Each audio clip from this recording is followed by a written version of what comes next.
Hi there, Midnight Trinity here, and today I'm going to do a female Beetlejuice look. I've done it in the past, and it's one of my favorite to do. I had to change up the costume a little bit. I don't fit in it anymore. That's what having a kid does to you. Anyway, if you'd like to see that, please stay tuned.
showtime.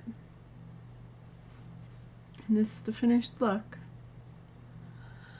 This isn't like something someone else has done. This is purely what my vision of Beetlejuice is if he was a woman.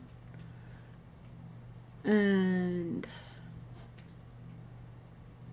since I don't have moss to glue to my face, I do this. Anyway, if you liked that, please like, subscribe, and check back. We might have more dead in here.